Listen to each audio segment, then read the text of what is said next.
سامح وغدا تؤجر. يسألونك عن الأنفال قل الأنفال لله والرسول فاتقوا الله وأصلحوا ذات بينكم وأطيعوا الله ورسوله إن كنتم مؤمنين. بسم الله والحمد لله والصلاة والسلام على رسول الله. أيها الأحبة الكرام، السلام عليكم ورحمة الله تعالى وبركاته. عدنا إليكم والعود أحمد. عدنا لإصلاح ذات البين ولفض النزاعات والخلافات التي تحدث بين الحين والآخر، بين أفراد الأسرة الواحدة أو بين أطراف أخرى. عدنا للإصلاح مع فضيلة الدكتور السعيد بويزري، الرجل المصلح الذي يحاول دائما فك النزاعات والخلافات والخصومات استنادا إلى القرآن الكريم والسنة النبوية الشريفة والسيرة العطرة. مرحبا بكم أوفياء برنامج الصلح خير. مرحبا بكل من يتواصل معنا عبر هذا المباشر وعلى مدار ساعة و20 دقيقة. نرحب أيضا بكل من يتصل بنا وبكل من يراسلنا عن طريق البريد الإلكتروني أو البريد العادي، وأيضا تحية طيبة للجالية المسلمة في المهجر، ولكم مني تحية الفريق التقني العامل معنا هذا المساء في هذه الحلقة الثالثة التي خصصناها للحديث عن الخبرة القضائية. نرحب بفضيلة الدكتور السعيد بويزري الرجل المصلح، ونرحب أيضا بالضيف الكريم الذي استدعى الأمر لاستضافته في برنامج والصلح خير حتى نقوم بفهم أنواع الخلافات والخصومات التي تحدث بين الحين والآخر، وما هي المهمة الموكلة إلى الخبير القضائي لإصلاح ذات البين بين الخصمان بناء على عمل تقني وفني.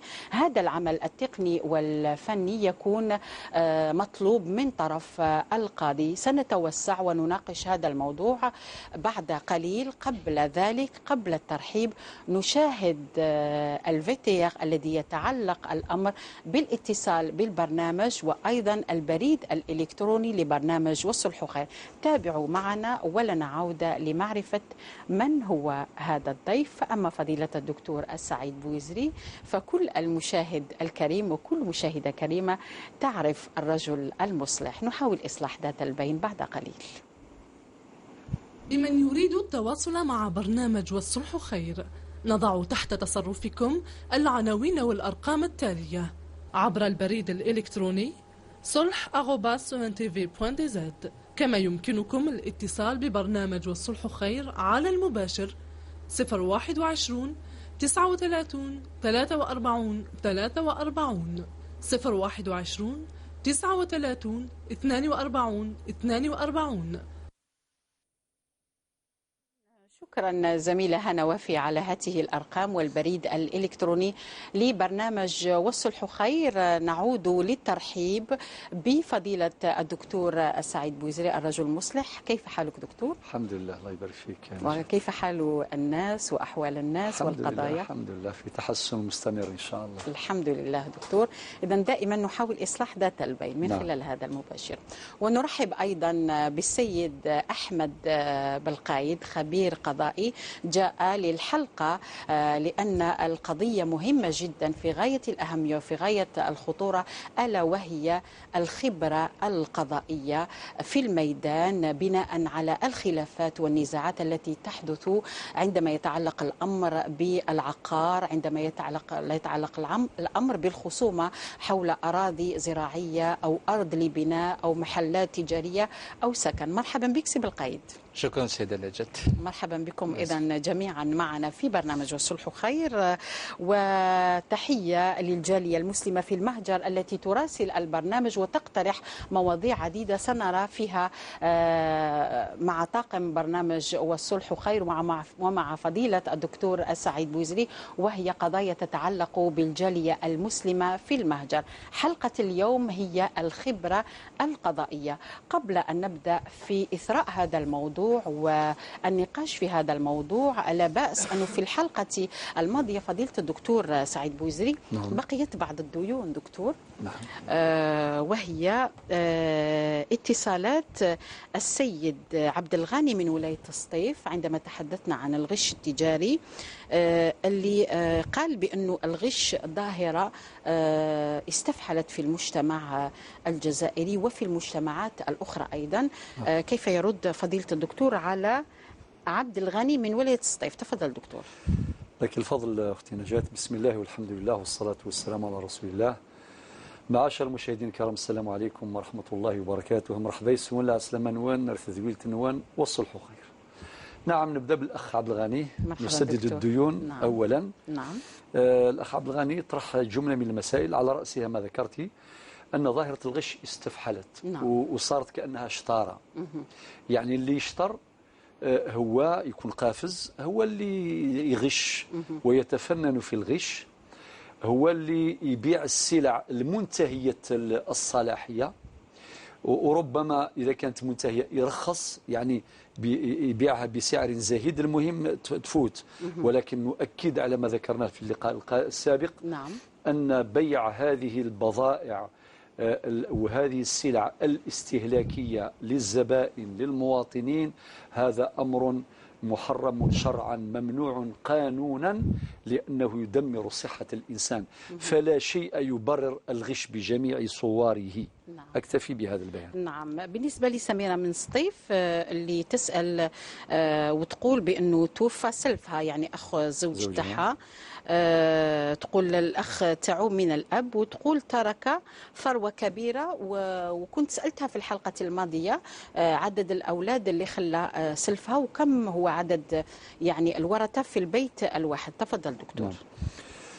الفضل عم الأخت سميرة من سطيف. الجواب المسألة متعلقة بالفريضة. حنؤكد باستمرار حينما يموت شخص تؤول تركته إلى ورثته إلى خلفائه، فكلما طبق الناس الفريضة الشرعية كلما تجنبوا النزاع بجميع صوره وأشكاله. نعم. وكلما ابتعد الناس عن تطبيق الشريعة في مجال الفريضة كلما وقع النزاع. فالمسألة بسيطة جدا. سلفك هذا يا أختي سميرة كيمات رحم الله الجميع، ترك ثلاث أبناء وترك زوجة وأما وأبا. فهذه الفريضة بمفردها واضحة.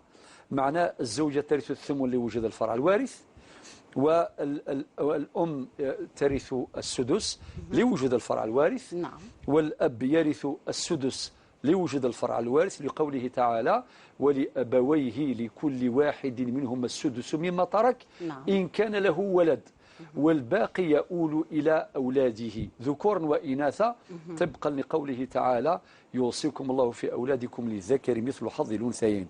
أما الاستيلاء، استيلاء أحد الورثة على التركة بغير وجه حق، فهذا صورة من صور الغش من جهة، وصورة من صور التعدي والعدوان، وهو أمر لا يقبله لا الشرع ولا القانون.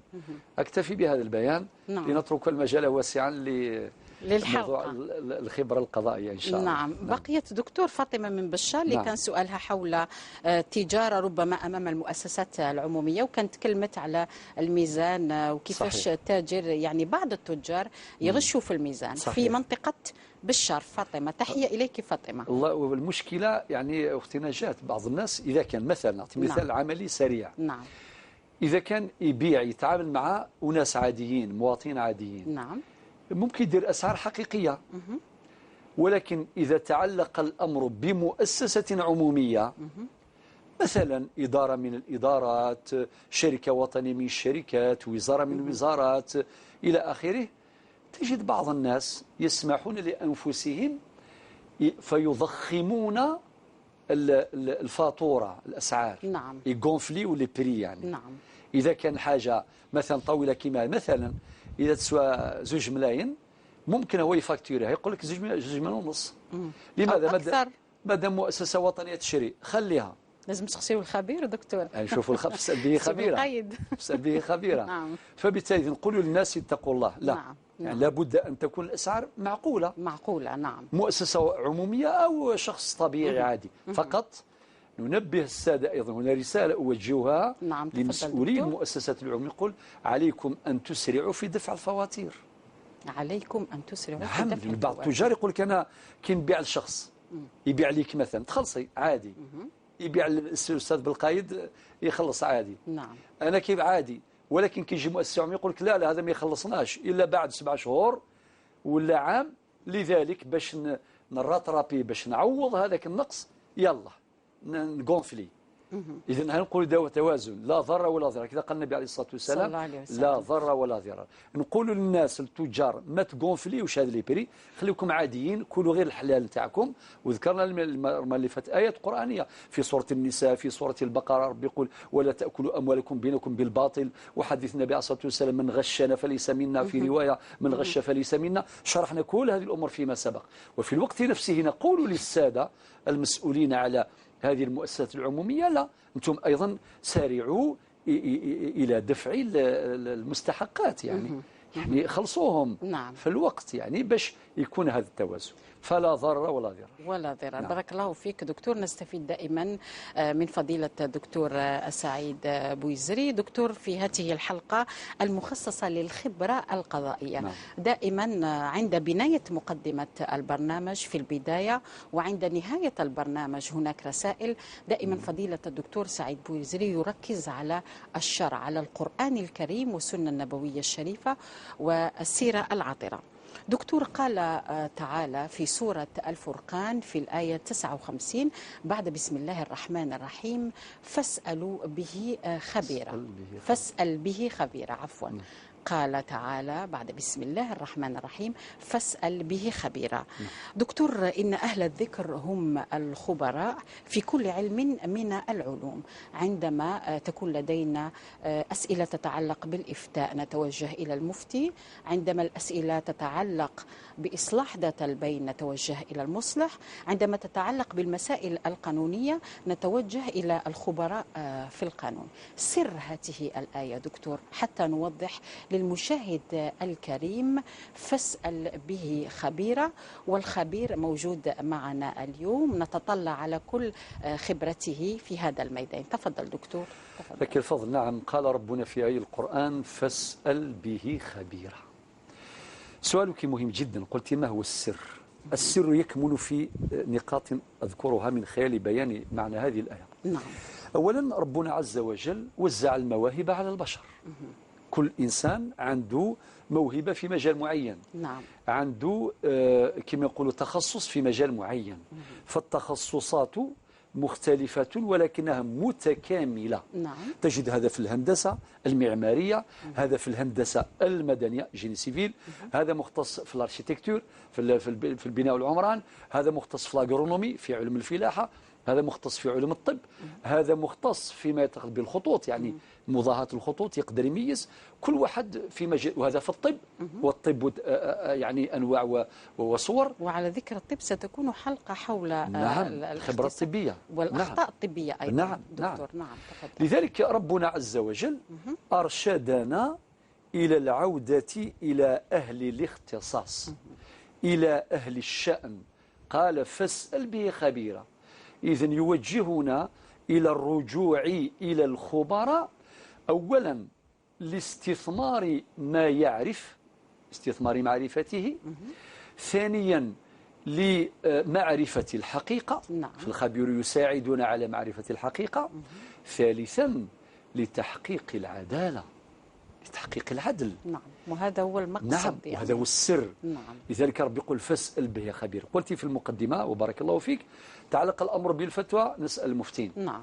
ربي قال في سورة الأنبياء في الآية 7 فاسألوا أهل الذكر إن كنتم لا تعلمون. لا تعلمون. وهنا قال فاسأل به خبير في الفرقان. وقال في آية أخرى ولا ينبئك مثل خبير. والقرآن إذن يريد أن يبني العقلية العلمية. نعم. اللوجيك لا ريزون، معناه يولي يخدم العقل. يقول لك روح الخبراء، ليكسبير الاكسبرتيز، الخبرة هي تعطينا الفكرة الحقيقية أو القريبة من الحقيقة تطبيقا للعدل. هذا هو السر. لذلك هذا مقرر في الشريعة الإسلامية، والنبي عليه الصلاة والسلام في وقائع كثيرة سنشير إلى إن شاء الله في مستقبل الأيام يسأل أهل الخبرة، كي يقول مثلا أنتم أعلم بشؤون دنياكم. نعم. في موضوع تأبير النخل نعم. قال لهم أنتم أعلم بشؤون دنياكم. نعم. معنى ما يتعلق بالخبرة البشرية الاختصاصات موجودة والخبراء موجودون، فبالتالي نعود إلى الخبراء ونلجأ إلى الخبراء لمعرفة الحقيقة والحكم بها. فقط يعني تعليق خفيف من الناحية القانونية، نجد القوانين منها القانون الجزائري في قانون الإجراءات المدنية في المادة 125 وما بعدها. نعم. نص القانون الجزائري على موضوع الخبرة، الخبرة القضائية، وتحدث عن الخبرة القضائية وفوائد الخبرة القضائية وضرورة لجوء القاضي عند اللزوم إلى ندب الخبراء كل في مجال اختصاصه إلى آخره من أجل تحقيق العدالة، من أجل تشكيل القناعة. نعم. لأنه كان قناعة تاع القاضي كي يقرأ التقرير تاع الخبير تتشكل عنده قناعة ويحكم بها. أمر آخر ربما إضافة أيضا إلى الأدلة التي هي بين يديه تضاف إلى ما يملك من الأدلة في الملف. الملف الذي بين يديه. أمر آخر، فالخبير هو عبارة عن مساعد للقضاء. مساعد للقضاء. نعم. والخبرة القضائية وسيلة من وسائل الإثبات. أكتفي بهذا. شكرا. ككل الإضافات في النقاش. شكرا دكتور. إذن مرحبا بك السيد أحمد القايد معنا في برنامج والصلح خير. عنوان الحلقة الخبرة القضائية. قال قبل قليل فضيلة الدكتور الخبير القضائي يعين القاضي في إيجاد أدلة ميدانية، يعني دائما أنت في الميدان تمارس الخبرة القضائية، تمارس هذه الخبرة القضائية في حالة ما إذا كان نزاع بين الخصم ألف وباء وتلتقي بهما للنظر في هذه القضية. ما هو دور الخبير القضائي سيد أحمد بالقايدي؟ دوره باش يفهم المشاهد المسؤولية اللي تقع على عاتق الخبير في الميدان. تفضل. بسم الله والصلاة والسلام على رسول الله. قبل ما نهضروا على الدور تاع الخبير في الميدان، ودي فهم يعني كلمة خبير ومنين جات الكلمة هذه تاع خبير. نعم. احنا عندنا واحد المثال اللي يقول ما عندكش حقوق إذا ما درتش الواجبات تاعك. با دو دروا سون دوفوار. نعم. با دو دروا سون دوفوار. سون دوفوار. نعم. هو الخبير القضائي هو يعني شخص، ماهوش مؤسسة ولا حاجة، هو شخص يتعين من المحكمة أو من المجلس باش ويعطوا له مهمة اللي يقوم بها، وغير المهمة وفي الميدان وماهوش حاجة سهلة. والخبراء اللي راهم يشوفوا فينا عندهم يعني فكرة على هذا الموضوع. هذا الخبير أولا يكون على حسب الكلمة خبير، يعني تكون عنده خبرة، وقبل ما يولي خبير محلف تكون عنده على الأقل 7 سنين خبرة، يعني في الميدان. محلف أمام المحكمة. أمام المحكمة، أمام المجلس. أمام المجلس. نعم. أمام المجلس. أمام المجالس. نعم. وتكون عنده كما قلت لك على الأقل 7 سنين خبرة. 7 سنوات خبرة. أيوة. نعم. هذه هي. ومن بعد كي يكون مسجل في القائمة ثم يعيدوا يعينوه للمهمات. وهنا القاضي عنده يعني ما يقولش باللي هذا عنده 20 سنة خبرة يخدم معنا دوك نعينوه، هو هذا عنده 10 سنين ما نعينوش. على جال كاين اللي عندهم 10 سنين خبرة يعني في الميدان مع القضاء. نعم. ويخدموا خدمة ما شاء الله. نعم. وكاين عندهم 25 سنة خبرة. نعم. طيب سيد أحمد بالقايد، نعرض عليك قضية مثلا. نعم. عندك ان كونفلي بين خصمين دكتور. نعم. خصمين ليس خصمان. دكتور يصحح دائما بين خصمين. يقول لك مثلا القاضي حبينا أدلة أخرى زيادة على هذه الأدلة التي هي في رفوف المحكمة. كيف يكون العمل الميداني؟ لأن الخبير القضائي أيضا يصلح بين الخصمان. هكذا دكتور، بين الخصمين هكذا. تفضل. شكرا. هنا باش الخبير واش لازم يدير قبل ما يروح للميدان؟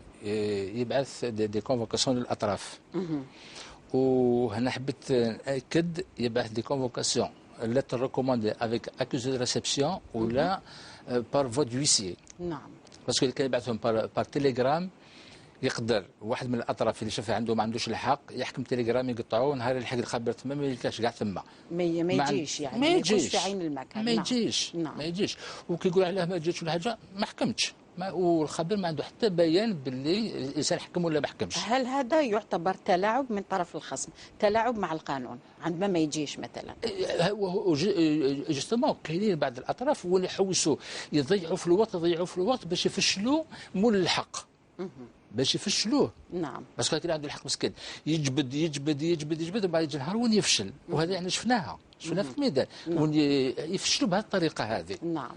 بيان سور هذاك اللي يحوس يفشل هذا سور كونساي. Il a été conseillé pour affaiblir l'adversaire تاعو اللي مولا حق. Qui l'a conseillé pour affaiblir l'affaire de l'autre؟ دوك هنا كاين بزاف الناس راهي كاع في المحاكم، وكاين بعض الناس والله ما هي قاريين بصح راهو في المحاكم ولا اكثر من المحامين، اكثر من القاضي في التلاعبات. يعني عندهم تلاعبات ils sont très forts dans les combinaisons Pourquoi ils sont très forts؟ انا اعتبره يقول دكتور اكسبير في التلاعبات. Pourquoi ils sont très forts؟ Parce qu'il y a un vide quelque part، ولا كاين نقص رغم ان الترسانه القانونيه فيها قوانين ما شاء الله. صح، بصح احنا دي فوا كان يكون ان فيت جوريديك. نعم. درك هما يعرفوا كي يبعثوا الخبير باش يجوا مده 3 خطرات، الا ما جاش الخبير يدير الخدمه تاعو. بصح يكون عنده بيان كما قلت لك، سواء بعث لهم دي كونفوكاسيون بار فوا دويسيي ولا دي ليتر ريكوموندي. لي تيليغرام سي ديكونسيي. ومن ثم اللي كان اذا كان ما يجيش 3 فوا ما يجيش والخبير يدير الخبره تاعو يلقى. نعم. سوفون سي الكونساي ولا حاجه، يلقى حاجه وين يلقى الخبره هذيك، يقدر يروح لعند طبيب يعطي له اخر كما كنت مريض. نعم. هذا مثال يعني بور سو بروتيجي، باش يحمي نفسه، باش يحمي نفسه، يعني يحمي نفسه باش يطلب خبره مضاده ويزيد يضيع في الوقت. نعم. اذا هناك خبره مضاده ايضا في حاله ما اذا الخبره الاولى نعم. ما جابتش ادله، هناك خبره مضاده. لا حتى لو جاب ادله، اذا كان هذاك يبين باللي ما كانش حاضر وما حضرش. نعم. وكان مريض، طبعا الاخر القاضي يعاود يعين خبير باش يعاود. نعم. طيب نتوقفوا هنا ونشوفوا الان حاله تاع سيد من خميس مليانه محمد اللي يقول شاري تراب وماشي شاري، وعنده كل الإجراءات القانونية ونشاهد هذا الاستجواب، هذا العرض اللي عرضه السيد، ثم سترى في القضية أنت كخبير قضائي شوف المسألة هذه. إذن سفيان سيد أحمد، نشاهد قضية السيد محمد من خميس مليانة الذي عرض القضية على البرنامج، ونحاول النظر فيها مع فضيلة الدكتور سعيد بوزيري ومع الخبير القضائي. تابعوا معنا. يصفو سامح أنت الراجل. احنا عندنا عقار وشارعنا عليه وربحنا شراع 4 مرات. من بعد ذاك ربحنا شراع ما طوناش حقنا، درنا معارضه. ما قال لك عامين خلاص المعارضه هي فات العامين ومازال ما طوناش الليبري فونسي. السيد عينا معاه وكل منا وعارضوا لنا هذه في مليانه. وهل يعني العداله عينت لكم خبير هذه القطعه الارضيه ولا العقار؟ رانا نسكنوا فيها وحتى واحد ما سكن فيها، تاعنا رزقنا والسيد ما عنده حتى كاغط. المشكل هذا وين ما عنده حتى كاغط. وكيفاش هو يسكن في هذا العقار وما عندوش حتى وثيقه؟ احنا ساكنين شارعنا درنا معارضه، وذيك المعارضه دارها فوق، دارها حب يقول بالرشوه ومنهم منا معرفه وقاعد فينا وقعدت هكذا حاصله لحد الان.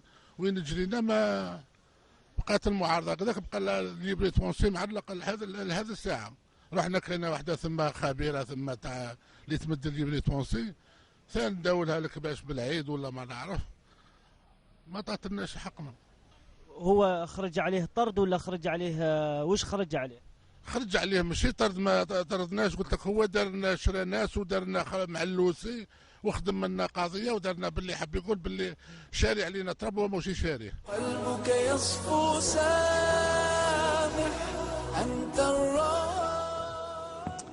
إذا نعود إلى البلاتو لفهم كل هذه القضايا اللي يعيشها المواطن، وربما اللي يتعب منها المواطن لأنه يجد نفسه أمام إجراءات قانونية ربما لا يفهم هذه الإجراءات القانونية أو يحاول فهمها عن طريق برنامج والصلح خير. السيد محمد من خميس مليانة، السيد أحمد بالقيد خبير قضائي، هذه القضية مثلا وين راه اللبس تاعها وين راه المشكل تاعها؟ يقول لك شاري تراب وماشي شاري، يقول لك جماعه وكلوا يعني الخصم، ويقول لك لو ليفغي دو فونسي مازال ما تحصلوش عليه. مثلا مثل هذه القضيه امام الخبير القضائي ماذا تفعل بالنسبه لهذه الظاهره؟ نعم، هنا على حسب واش شفنا هنا في البث هذا، شفنا باللي راه يقول لك باللي شراو الطرب وما شراوش هكذا، وقال لك باللي كاين لي فرونسي ما عطاوهلهمش لي فرونسي. لي فرونسي الا كان دوك الاخر الا كان مديريه مسح الاراضي داروا الخدمه وما عندهمش بزاف ملي يكملوا لا سيكسيون هذيك وين كان هاد الطرب تاعهم نعم. بالك ما يعطولوش لي فرونسي دركا، لان لا سيكسيون كي تكمل الا كان كملوها كي تكمل يبعثوها للبلديه. نعم. بور فوار سي با دوبوزون. نعم. سمعت. ومن بعد من ثم مده عامين الا كان يا با دوبوزون ابارتير دو لا يعودوا يفون دوني دي نيميرو ديفينيتيف باسكو كنتك سو سون با دي نيميرو ديفينيتيف دي زيلو. نعم. ومن بعد كي يبدو النيميرو ديفينيتيف كل قطعه ارض عندها الرقم تاعها وعندها الاسم اللي يستغلها ولا مولاها، ثم من بعد يبداو يخدموا في لي فرونسي. دونك هذا يتطلب شويه وقت. يتطلب وقت. هل المواطن على علم عندما يرفع القضيه تاعو على المحكمه عنده علم بانه كل هذه الاجراءات تاخذ من الوقت الطويل او لا يعلم؟ ما شكيتش باسكو الاخر كل اداره والخدمه تاعها، باسكو كاينين دي سيكسيون باسكو اون سيكسيون فيها مساحه كبيره. نعم. وكاين وين يكون باغ وين يكون يعني الارض واسعه وسي دو بلا هذيك بالك ما يبطوش فيها، بصح كاين التراب وين كان سي دي تيران اكسيدونتي ثم الخدمات تصحب الموظفين تاع مديريه مسح الاراضي. نعم. تجيهم صعب الخدمه صعيبه باش يكملوها، ونهار يحطوها يجيب لهم وقت باش يحطوا لا سيكسيون هذيك في لا بي سي باش باسكو كان اون انتين في لا بي سي بور فوار اسكو لي جون فون با فير دوبوزيسيون اذا كان ما يتعارضوش. ومده عامين تبقى هيك ثم، ومن بعد كي خلاص من بعد يديروا الاخر النيميرو ديفينيتيف، ومن ثم باش تبدا الاخر ليتابليسمون دي ليفري فونسي. دونك بالك السيد اللي هضر دركا بالك ما عطاش الوقت هذا اللازم، وراه يقول باللي ها واش صرا ومديروهم يعني ما داروش خدمه تاعهم. وهي بالك هي سي كيسيون دو طون برك، سي كيسيون دو طون برك. كاين مسائل وين يكون الامور يتعلق بالوقت فقط. وي سورتو لو فونسيي لو كادستر ناسيونال يلزم له شويه وقت، المواطن ما يخافش على راسه. لا ما يروحلوش حقه، اذا كان في البلاصه هذيك وجاو اصحاب مسح الاراضي وسجلوا على اسمه هو ما يخافش الاخر ليفري فرونسي يخرج على اسمه، وشو ما يتقلقش برك. نعم. هذا ما يتقلقش، ولا كان يمد الوقت اللازم ليفري فرونسي ان شاء الله يكون بين يديه. نعم. طيب شكرا سيد أحمد بالقيد خبير قضائي. قبل ذلك أفتح أبواب الحوار أو البرنامج يفتح أبواب الحوار. من لديه مساءلة قضية فالخبير القضائي موجود، الرجل المصلح موجود، نحاول إصلاح ذات البين بناء على كل هذه الخصومات التي تعرض عبر برنامج والصلح خير. ولا بأس أن أذكر بالأرقام الهاتفية التي تشاهدونها بين الحين والآخر في أسفل الشاشة والتي هي في خدمة المشاهد 021 39 42 42 و 021 39 43 43. ومن أراد أن يتصل من خارج الوطن ما عليه إلا أن يستعمل 00213. شعار هذا الموسم ولا تنازعوا. طيب سفيان، إذا كان مكالمة هاتفية أو انشغال بالنسبة للمشاهد أو المشاهدة الكريمة فلا بأس أننا نأخذ الاتصالات. دكتور سعيد بوزير، رجل مصلح، الخبرة القضائية. في البداية ذكرت كل الأمور التي تتعلق بالشرع، بالعلوم الشرعية، وبأهمية الخبرة عند الخبير وعند السائل أيضا.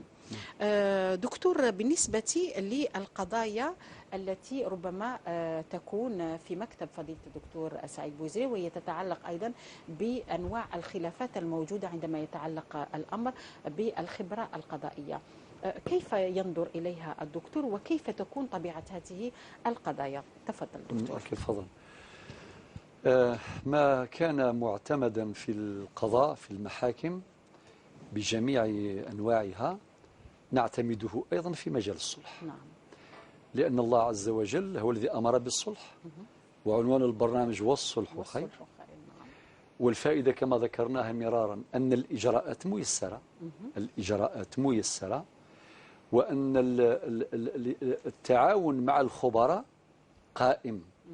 التعاون مع الخبراء قائم. مثلا كي تكون مسألة تحتاج إلى خبرة فنية، نحن نلجأ إلى الخبير نعم. المختص، كل في مجال اختصاصه، إما في المحاسبة، نعم. في الكونتابيليتي، في الأمور المالية، ان اكسبير فينونسي يعني خبير مالي.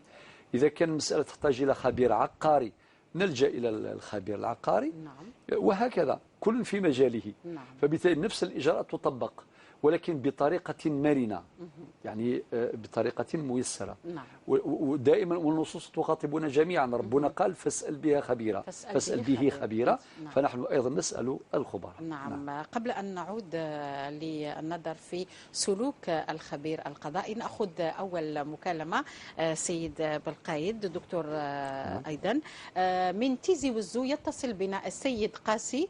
يقول سفيان: السلام عليكم أخي الكريم. قاسي، اتصال من ولاية تيزي وزو. السلام عليكم.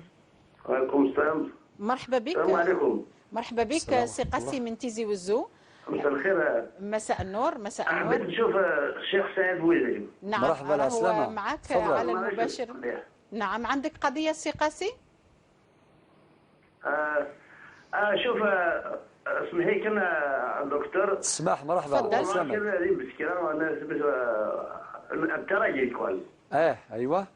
نعم. Alors, l'auteur m'a rien donné, il dit que je n'ai reçu rien du tout. Il se dit,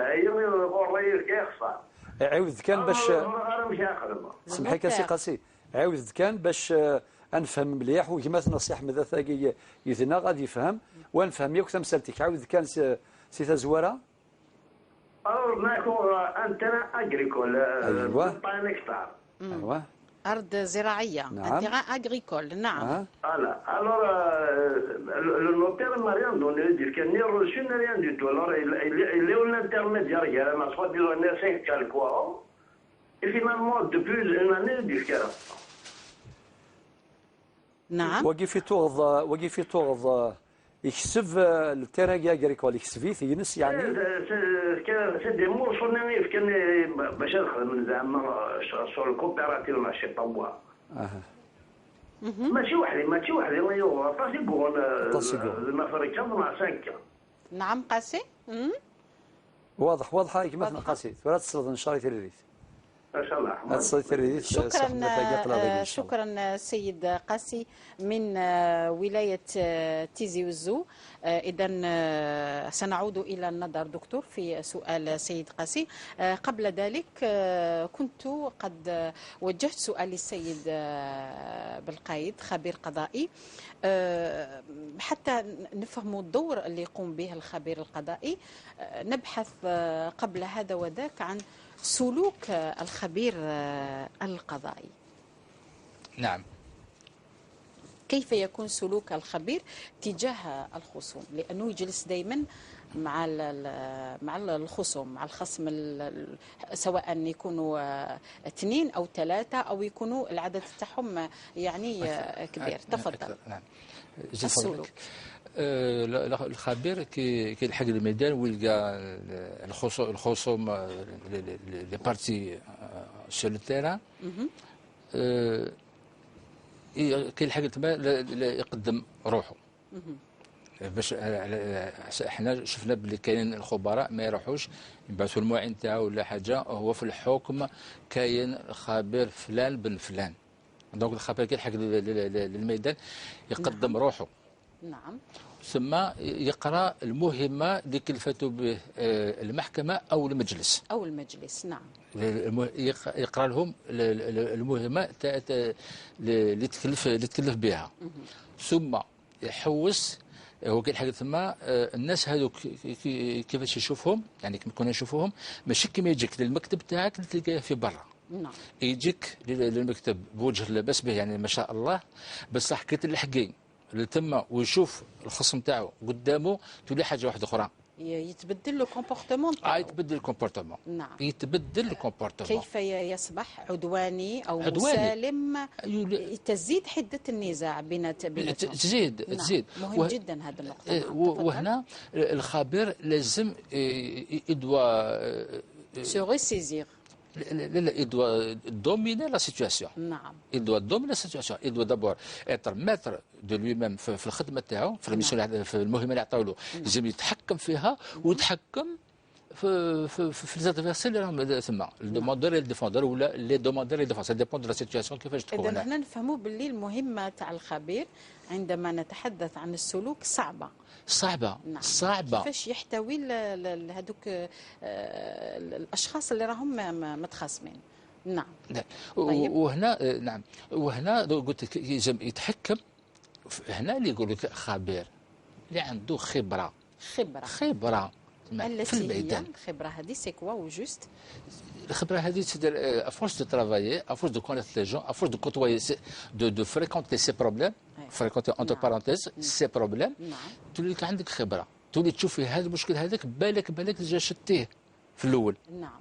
وثم الا ما يشتيش بالك يشبه. نعم. سمعت. بصح هو باش ينجح الخبير في المهمه تاعو لازم يتحكم.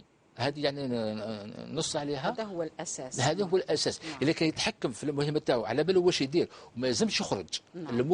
المهمه فقط. نعم. ويتحكم في الناس هذوك، ما يخلوهمش يهضروا نابورت كوا، ولا لازم يتحكم. نعم. يقول يهضر المدعي كيكمل الهضره تاعو المدعي، ثم يمد الكلمه للمدعي عليه. وكي يهضر ولا كان الشهود ما يزالش يقعدوا ثم، باسكو اللي كان قاعدوا ثم ويسمعوا للاطراف يسرون انفلونسي.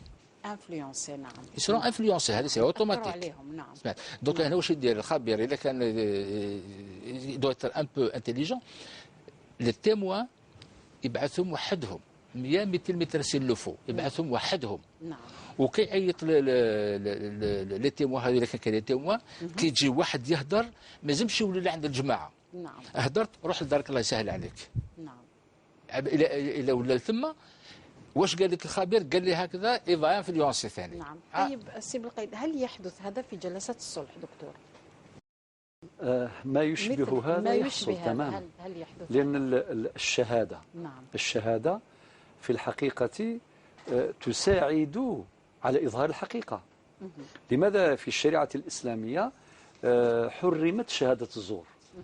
النبي عليه الصلاة والسلام قال ألا أنبئكم بأكبر الكبائر. نعم. ذكرهم الشرك بالله وكذا حتى نوصل ألا وشهادة الزور، ألا وشهادة الزور. كانوا يكرروها مرارا. نعم. لأن الشهادة قد تظهر الحقيقة وقد تخفي الحقيقة. نعم. قد تقوي الحقيقة وقد تقوي الباطل. يعني الشهادة في حد ذاتها، لذلك لابد أن تكون شهادة حق.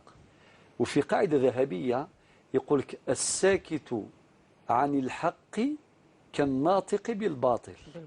نعم.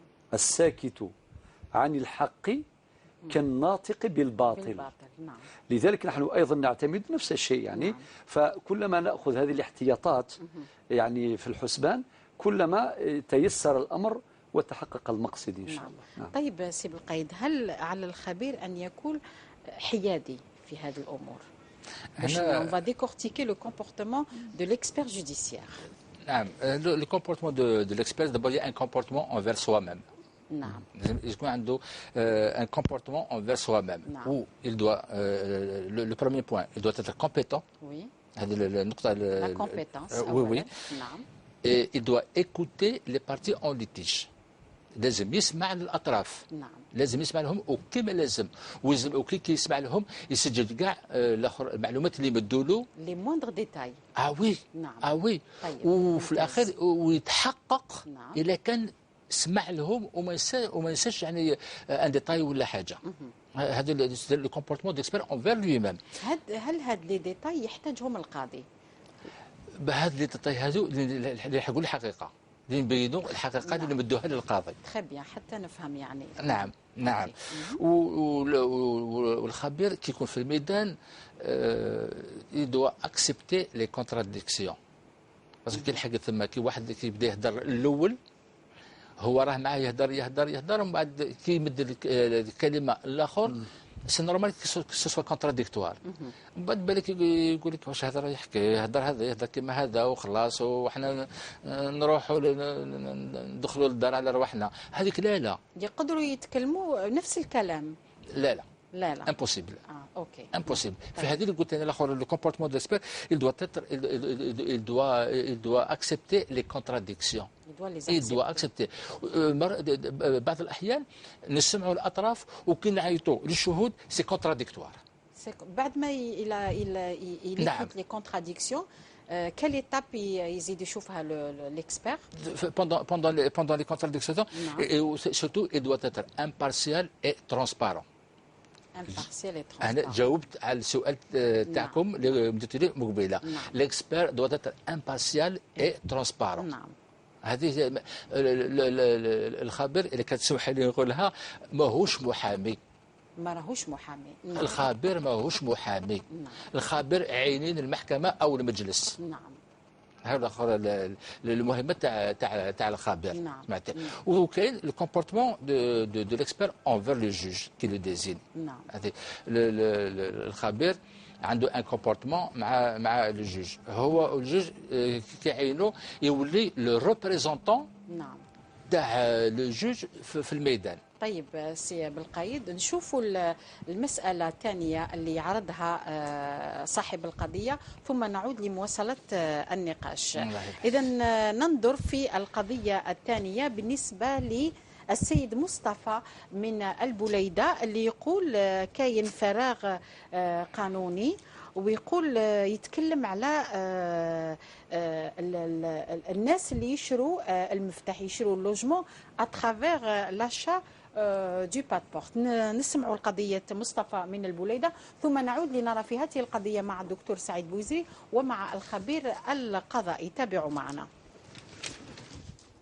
يصفو سامح أنت الراضي.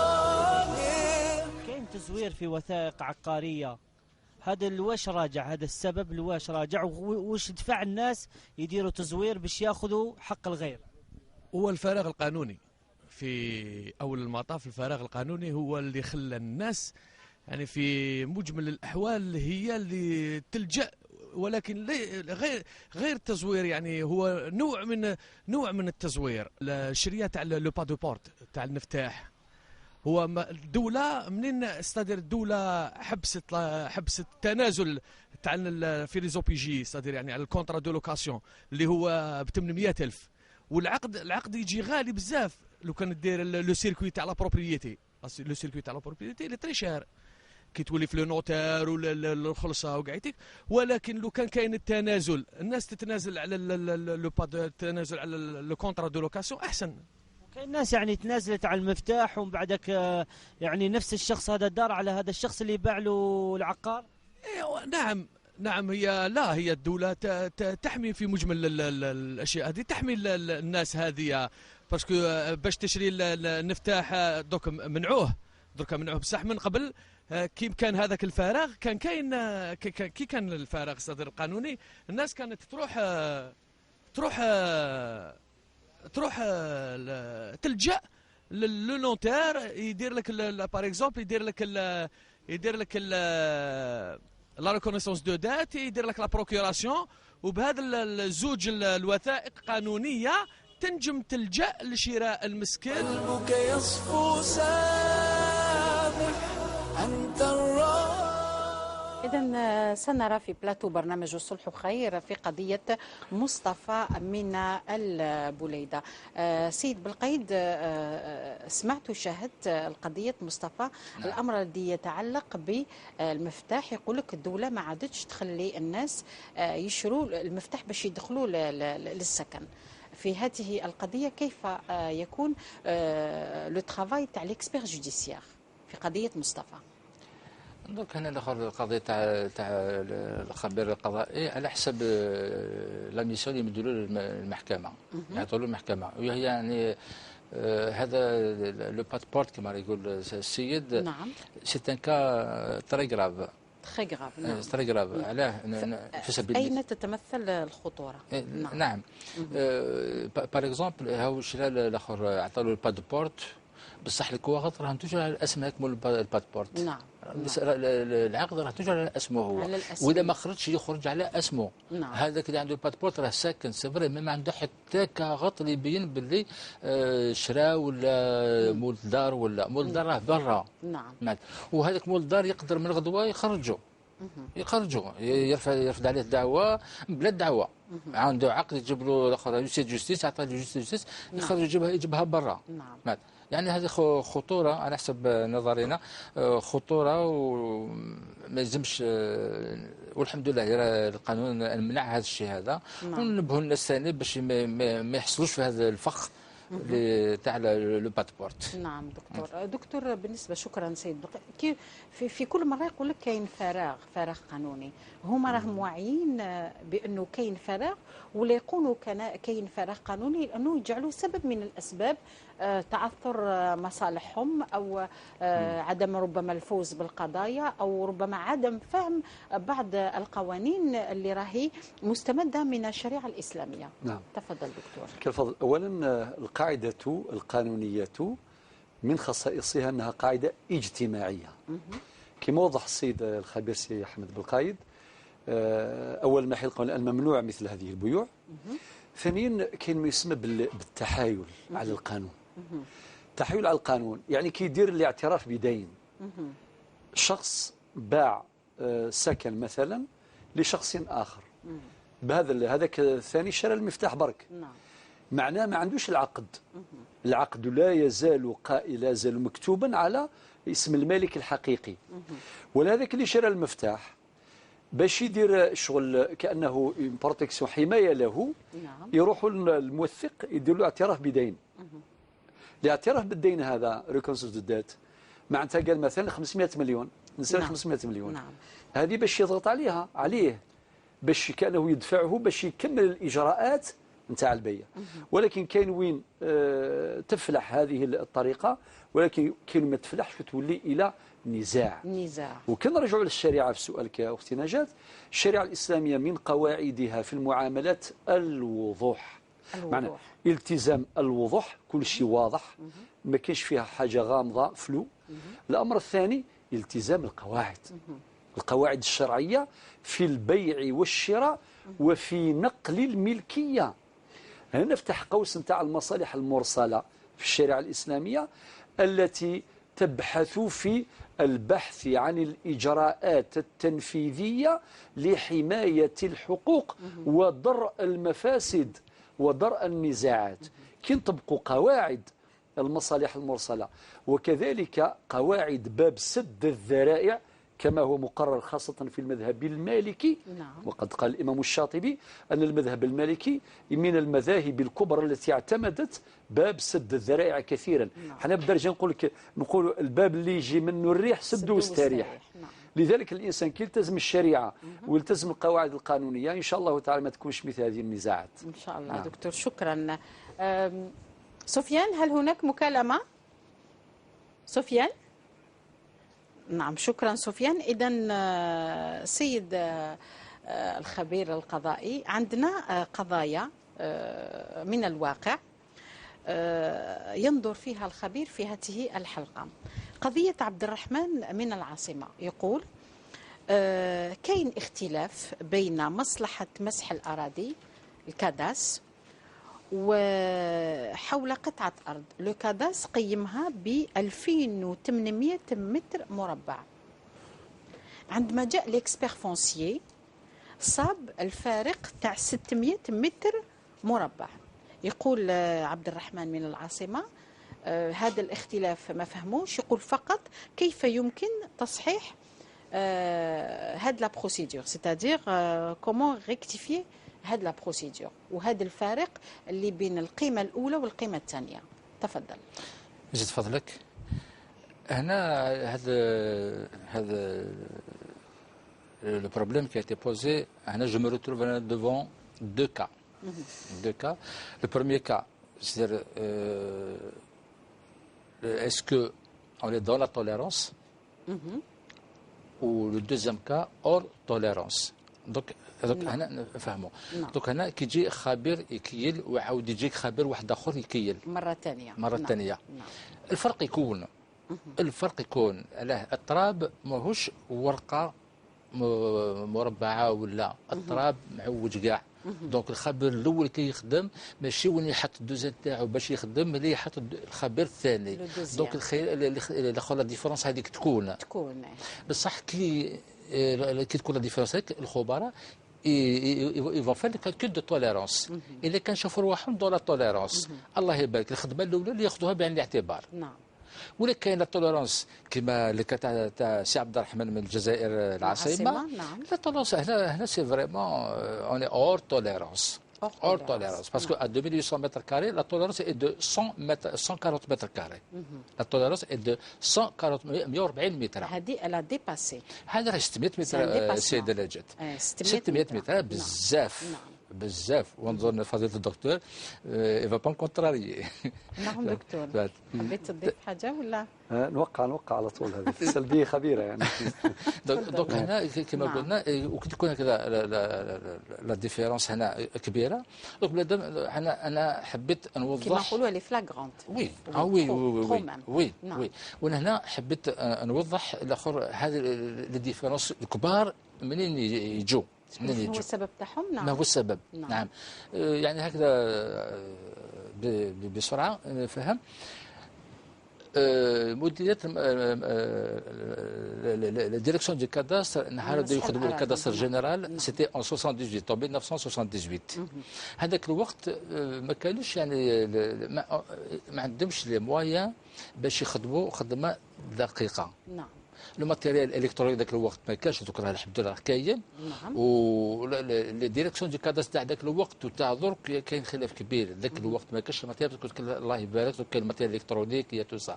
دونك هذا الاختلاف هذا كما لاخو سي عبد الرحمن هذا ربما لا سيكسيون تاعو تخدمت بارمي لي بروميير سيكسيون. Parmi les premières sections. وإلا كانت خدمت parmi les premières sections la précision laisse à désirer.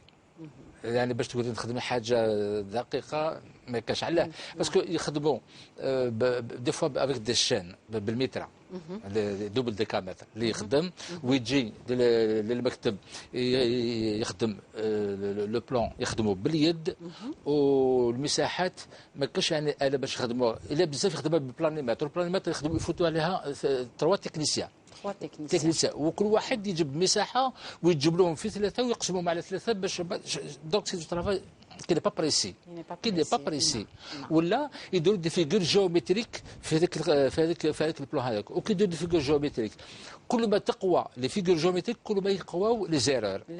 نعم. فهمتي. دونك هنا الاخر سي عبد الرحمن هذا واش نقولوا لنا ليرور ماهاش من الكاداستر ولا من الخبير ولا من الخدمه. من الخدمه ذاك الوقت راه غالب بلي مويا ما كاش. دونك خدموا بلي موان دو بور اللي كان ذاك الوقت ولقاو هذه المساحه هذه. ودرك كي جابوا خبير بالك كان يخدم بريستاسيون توتال سي بارمي لي ديرني كري دي زاباري توبوغرافيك. بون ما نهضرش على الجي بي اس بيان سور. بالماتيريال هذا لو ترافاي اي بريسي. الخدمه يعني راهي نقيه. ولا كان لا ديريكسيون دو كاداس خدموا بارمي لي بروميير سيكسيون ودرك جابوا الخبير اللي كاين سي نورمال يلقاو الديفيرونس هذه. نعم. وباش يصلح اذا كان تسمح لي سيده نجد، نعم. اذا كان باش يصلح هذا الخطا هذا ولا هذه الغلطه هذه ولا نسموها كما يحبوا، يتصل بخبير اللي يدير ان ايطا دي ليو. ان ايتا دي ليو. يعني تسمع كيقول ان ايتا دي ليو، يدير المخطط تاع البلاصه هذيك، مخطط بياني تاع البلاصه هذيك. نعم. وفي البلان هذاك يلزم يبين كلش. كاين بوطو لازم يبينوا، كاين شجره كبيره لازم يحطها، كاين دار تاع الجرثمه لازم يحطها، كاين قنطره لازم يحطها. نعم. باش يبان البلان هذاك كما لازم. وكانه سي ان غولوفي تاع كاع مش كاين في ديك القطاع الارضي. نعم. يرامنوا لو ماكسيموم دو رونسينيومون. نعم. رامنوا لو ماكسيموم، يعني نقول لو ماكسيموم دو رونسينيومون. ومن بعد هو واش يدير؟ يتصل بمديريه مسح الاراضي. نعم. ويقول لهم يا ودي انتم خدمتوا هكذا وانا خدمت هكذا. ومن بعد اون كولابوراسيون يخدموا في زوج ويشوفوا وين كان الغلطه. هو الخبير اللي تعين باش يعاود الخدمه هذيك، كيدي كاع لي زانفورماسيون. باسكو في الكاداس يلقى ان كرون بلان. هو كيدير كاع لي زانفورماسيون، لوسكي فا سوبربوزي سون بلان مع الكاداس كيشوفوه اذا كان يفا بروند دي بوين دو ديتاي. هذوك لي بوين دو ديتاي اللي يعاونوهم باش يلقاو اسكو واش وراه الخدمه الصحيحه والخدمه اللي مخصوصه. نعم. ودرك من بعد اذا كان يقنعوه صحاب مدير مسح الاراضي، يقنعوه باللي هذا الخبير هذا غلط. دونك الخدمه الخبير الاول هذه 2800 متر دونك مليحه. ولا كان الخبير قنع مديريه مسح الاراضي، نعم. يدير سكون ابل ان دوكيومون داربونتاج. نعم.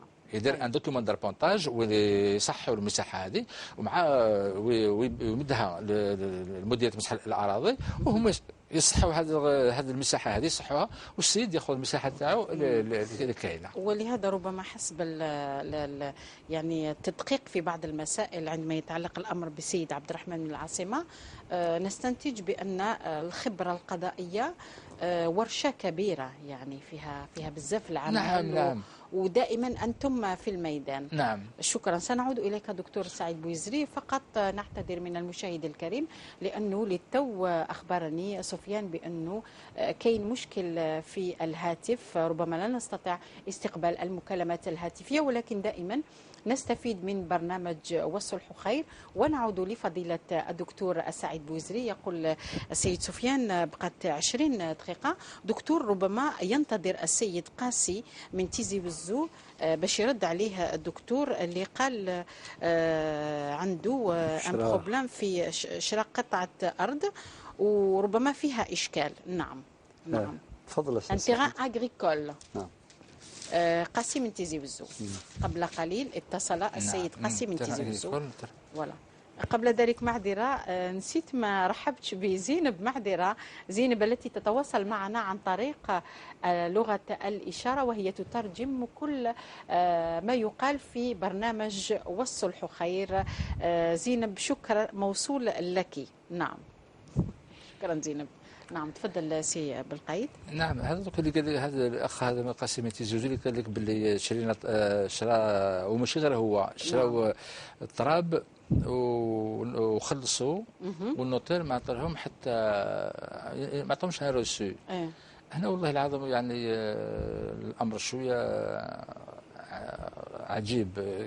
يداو يعطوا له الدراهم، هو يعني هذه كاع شفنا الموثقين تمد دراهم اوتوماتيكمون يعطيك روسو، بالك خلصت. نعم. ولا تمد الدراهم وما يعطيكش روسو ما مديتلوش، غدوه ينكر.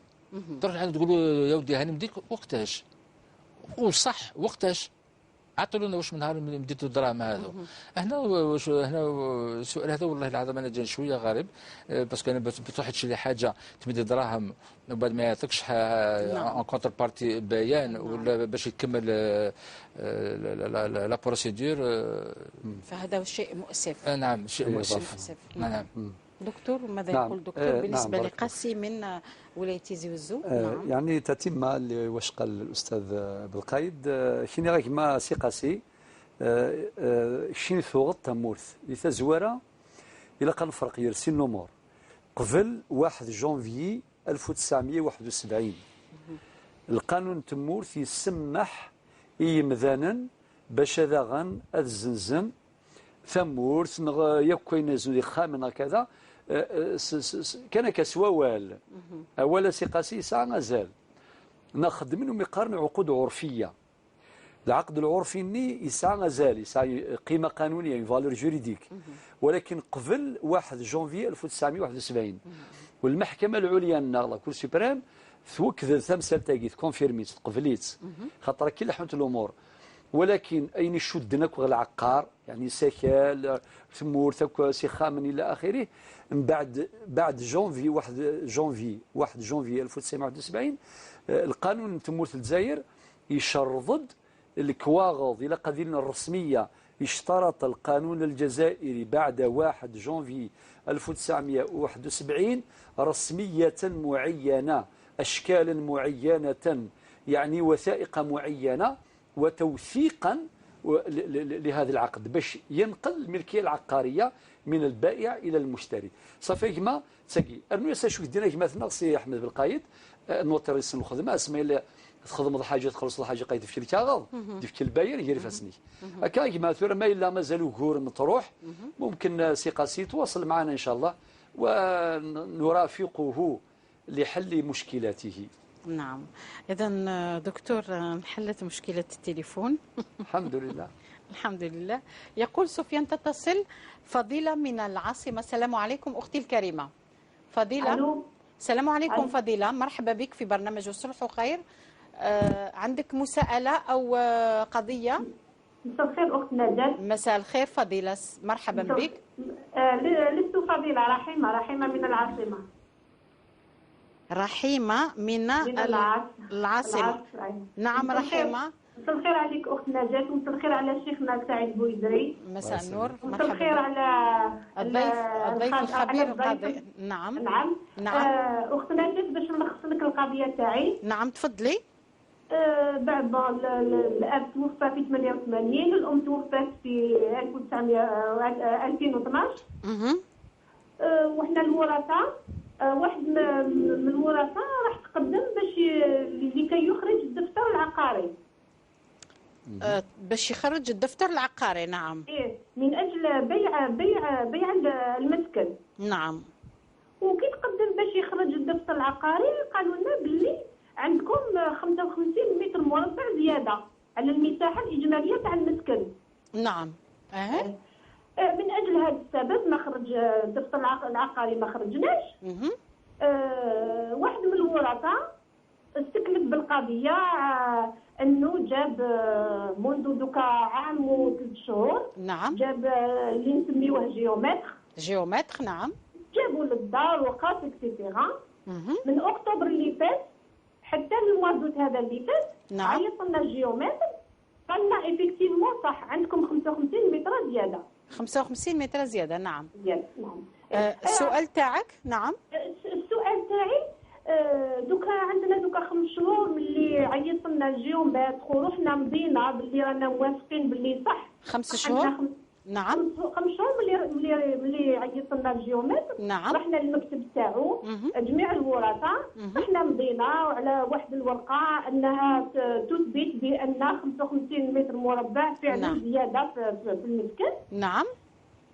وحنا رانا نتسناو يعني باش يعطينا باش يعطينا كاش ورقه اللي تثبت. ما عطانا حتى وثيقه. ما عطاكم حتى وثيقه. ما عطانا حتى وثيقه. سي لا ميم شوز مسيو بالقايد. كيما نعم. يا شيخنا انا سقسيتو بالحرف الواحد. نعم. قلت له هل تستطيع ان تبين لنا الشكل الهندسي لا فورم جيومتريك تاع هادو 50 متر كاري زياده؟ نعم. واش قال لك رحيمه؟ ما حبش يجاوبني. نعم. والسؤال الثاني اللي طرحته عليه قلت له هل نستطيع شراء هاد 55 متر اللي ثبتها بانها زياده؟ نعم. قال لي نعم تقدروا تشريوها. قلت له على حسابك انت كيفاش يكون سعر المتر المربع؟ ما جاوبنيش. ما جاوبكش. هذه مدتها عندها 5 شهور. ودوك عندنا واحد 3 شهور. واحد من الورثة هو اللي مستكلف بهذا الجيومتر، هو اللي جابه الى اخره. نعم. قال لنا باللي سوا ديزون هذا الجيومتر طلب الوثائق التاليه التي تتمثل في عقد هبه. في عقد هبه. في عقد هبه. نعم. واضح ربما واضحه الاسئله تاعك سيده رحيمه. تكتفي بهذا ولا عندك سؤال حتى ناخذ كمان من بسكره الذي ينتظر؟ اسمح انا نسمعوا فيك. نعم. خاطر احد الورثه اللي مستكلف بهذه قضيه الجيومات واللي بغى يتوفي اكسيتيرا، وي كل ما نسقسيوه عن طريق وساطه. لماذا؟ لانهم ما يتكلموش معنا. نعم. كاين نزاع قائم. نعم. كي نقعدوا شهرين نسقسيو وقتاش هذا اللي بغى يفونسي، وقتاش الدفتر يقول لك منا على 20 يوم، منا على شهر. نعم. انا الشيء اللي حبيت نفهمه. الو. الشيء اللي حبيتي تفهميه. نعم. الشيء اللي حبيت نفهمه ماذا بيا الخبير هذا القضاء يفهمني ما هي الوثائق اللي لازم ندوها للكادستر باش يتم استخراج الدفتر العقاري. نعم. من اجل بيع المنزل اللي راهو نزاع قائم عليه كبير جدا. نعم. طيب واضح جدا المساله. السلام عليكم ورحمه الله وبركاته. شكرا رحيمه. سفيان ارجوك كم بقي من الوقت حتى نقسم القضايا وناخذ.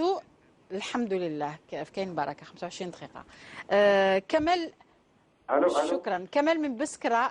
معذرة أنت تنتظر ورحمة كنا لازم ناخذ كل المعطيات. السلام ورحمة الله. كمال من بسكرة مرحبا بك من عروس الزيبان. كيف حالك كمال؟ بيك أكثر. واش راهي بسكرة؟ بس الله يشكي. الحمد لله. تفضل عندك قضية كمال. الأخت فيما يخص مسح الأراضي. مسح الأراضي. عليها المسح وقعدت مجهولة. كيف؟ كمال؟ كانت مجهولة ما مركيناهاش. نعم. كانت مجهولة. كانت مجهولة. نعم. باش نماركيوها كانت مجهولة. وشي هو وين وشي هو الحل؟ هذه الأرض تاعكم سي كمال؟ نعم. باش نفهموا هذه الأرض تاعكم؟ تاعنا نعم. عبارة عن واحة ولا أرض زراعية ولا أرض تبنوا فيها؟ هذا أرض ملك. طيب شكرا. واضح. شكرا. إذا بالنسبة لي رحيمة من العاصمة. سي بالقيد اليوم انت اللي تجاوب على كاع الأسئلة. فوالا لانه تتعلق الامر قالت لك بالخبير القضائي اللي قالت توفى الاب في 88 والام في 2012 وواحد من الورثه اراد بيع المسكن. وعندك كل الاسئله اللي القضايا واللي افادتنا بهم باش نشوفوا كيفاش نديروا بالنسبه لهذه القضيه تاعها حتى وصلت للخبره القضائيه. نعم. رحيمه من العاصمه. هنا الاخت رحيمه قالت باللي جا خبير وخدم الخدمه تاعو وكيل ولقى حقيقه كاينه 55 متر زياده. نعم. وقال لهم يشروها. هذه ما يشروهاش اللي كان دار تاعهم. ملكهم. هنا كما هضرنا في الاول نهار فات مديريه مسح الاراضي كيلو كان يمكن تيرور بوتيتر علاه ولا ماشي ان نهار خدموا ما كانش عندهم الاخر حاجه الماتيريال اللي كاين درك. يقدر يكون كيلو افيك دوبل ديكامتر. نعم. كيلو يقول لك هنا 10 مترات هنا 8 مترات هنا 7 مترات بصح لي زونغ الزاويه ما يطيقوش يلقاوهم. نعم. وهنا الاخر لي زيرور هنا اللي يكونوا كي ما تكونش عندك الزاويه الخدمه تاعك باطله يعني ما كانت تكمل. نعم. وشنو ذاك الوقت الغالب هذاك ما كاين. دونك يلقاو الزياده ولا كاين النقصان. نعم. ولا كاين النقصان. نعم. وهذا الخبير هذا اللي تعين هكذا دار وقالت الاخت باللي مضاو وثائق وكما هذا هو اللي يقولوا الدوكيمون داربونتاج كما هضرنا على القضيه تاع سي عبد الرحمن. نعم. كما قلت لكم باللي يجي الخبير يكيل ويروح يتصل بمديريه مسح الاراضي ويتحاور معاهم ثم وكما قلت لك لازم يدير ان لوفي ديتايي تاع البلاصه هذيك يزيد يحكم دي بوان اللي بعاد باش كي يلحق للمديريه كما هضرنا مع الاخر مع السي عبد الرحمن يتاكدوا اذا كان مسح الاراضي المساحه تاعهم ماهوش صحيحه ولا هو فصل واحد منهم يبان شكون اللي عنده الحق، واذا كان الخبير هو اللي عنده الحق يدير ان دوكومون داربونتاج، كي يدير دوكومون داربونتاج سي نورمال لي زيرتي كاع يمضوا فيها كاع يمضوا بلي صح هذه المساحه هذه تصححت ودوك المساحه جديده كذا وكذا ويسلوا هذاك الدوكومون داربونتاج والدوكومون داربونتاج الخبير يمدوا مديريه مسح الاراضي ومسح الاراضي ثم يديروا لا ميزاجور ثم عندهم ويتصلوا بعد بلا كونسيرفاسيون فونسيير لا ديريكسيون دو لا كونسيرفاسيون فونسيير ماشي ساهل. نعم ويتصلوا بهم وهما ثاني ماشي غير الملف تاعهم اللي كاين الوفات من الملفات دونك يستناو دالتهم يفوتوا الاخر مليون الحاجه دايرهم يفوتوا الملف تاعهم ويصحوا الغلطه هذه هذا الاخر اللي زروا كاينين بالكثره نعم. كاينين بالكثره ونأكد كاينين بالكثره نعم. وكاين اللي زروا كما هذا ماهيش اخطاء خطيره بالنسبه لاصحاب الحقوق. ربما المشاهد دائما يتخوف يقول لك المشاهد يتخوف ما جاوبنيش كاين لوش كاين علامه استفهام نعم. عنده الحق نهارك تقول لا داعي للخوف لا داعي للخوف لا داعي للخوف نعم. وشنو هذا الاخر الاخت هذه رحيمه راهي خايفه سيرتو راهم يقول لك حنا نبيعوا نعم نحبوا يبيعوا الدار هذه نعم.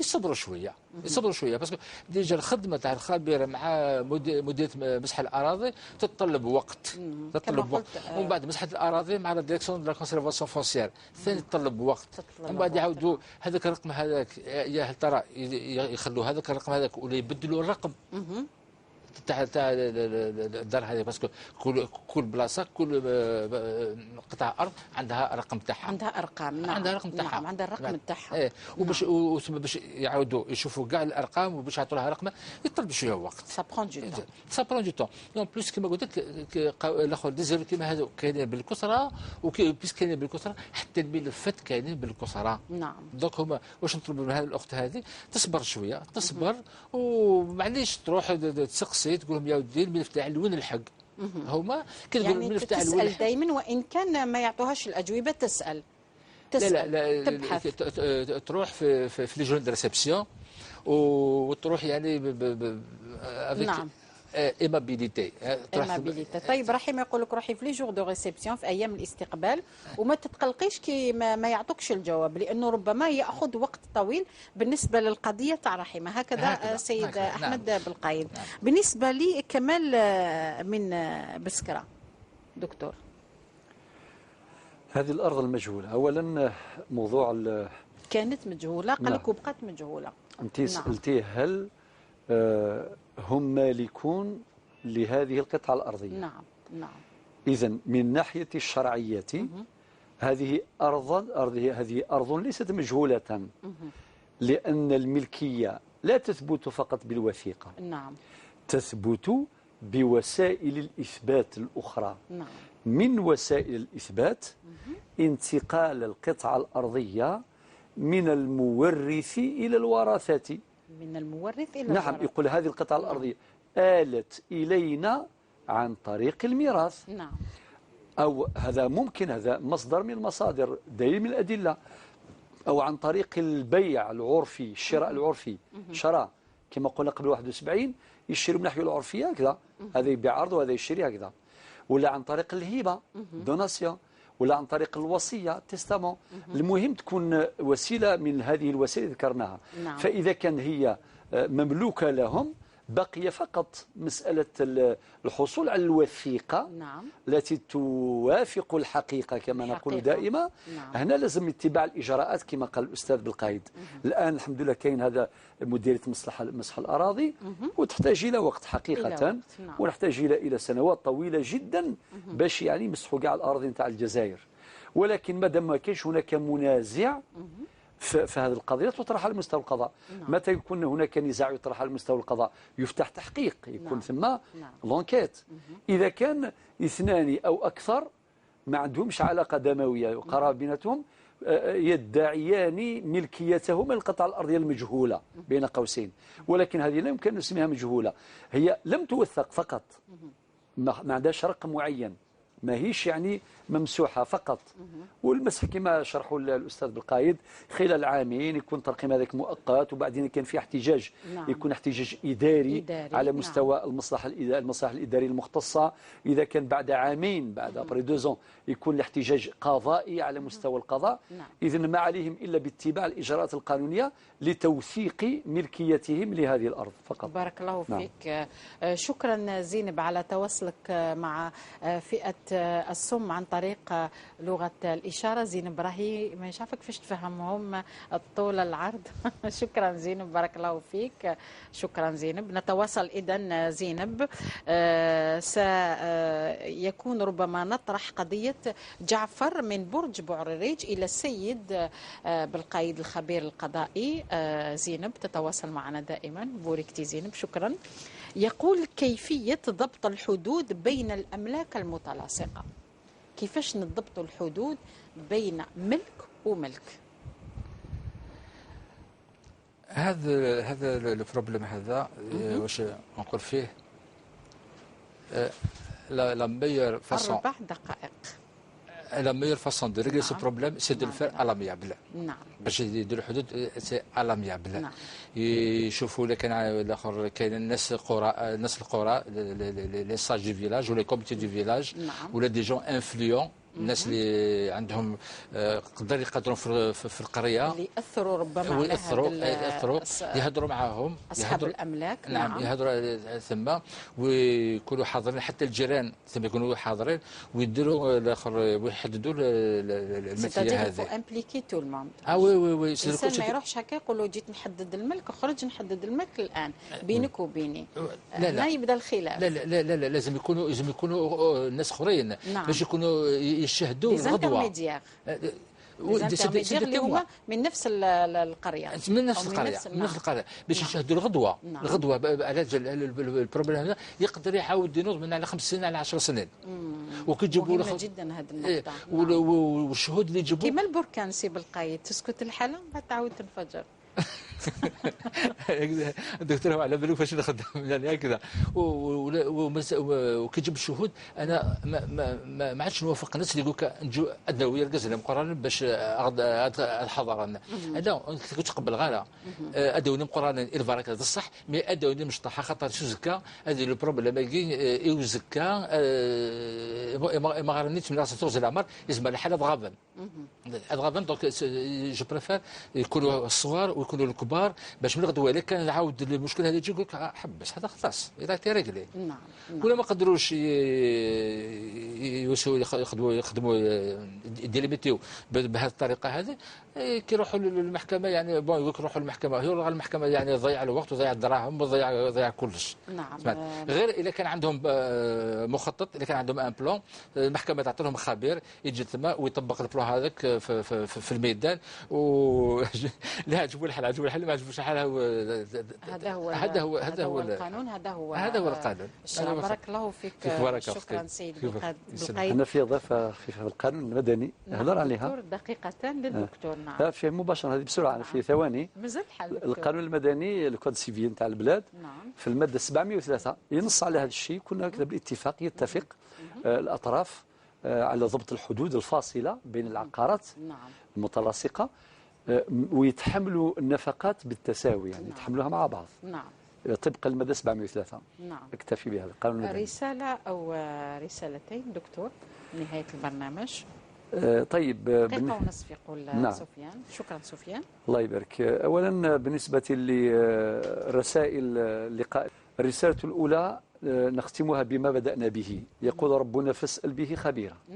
فالشرع يدفعنا إلى اللجوء إلى الخبراء عند اللزوم، لأن الخبرة القضائية تساعد القاضي على تحقيق العدل وتساعده على تشكيل القناعة التي تكفيه من أجل النطق بالحكم القضائي الفاصل في القضية. الأمر الثاني أن الخبراء يعملون بكل ما يملكون من جهد من أجل تحرير محضر أو تقرير قضائي معتبر منصف إحقاقا للحق.